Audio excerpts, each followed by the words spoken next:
हम मीनू झा उपस्थित छी एकटा गौरीक गीत लऽ कऽ। कोशिश करै छी सब गोटेके नीक लागै। धन्यवाद। जय मिथिला, जय मैथिली। चलली सलोनी सिया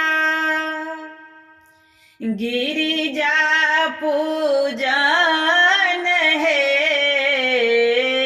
चलली सलोनी सिया गिरिजा पूजन हे,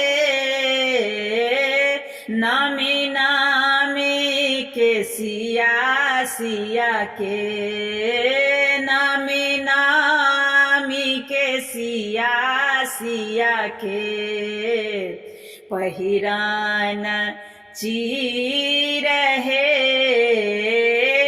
नामी नामी के सिया सिया के, पहिरान चीर हे,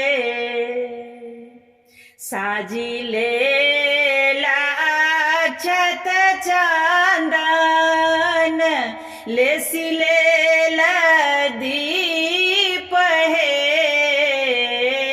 साजी लेला अक्षत चंदन, लेसी लेला दीप हे, झाड़ी लेला आसन कंबल, झाड़ी लेला आसन कमल, भरी लेला नेर हे, झाड़ी लेला आसन कमल, भरी लेला नेर हे,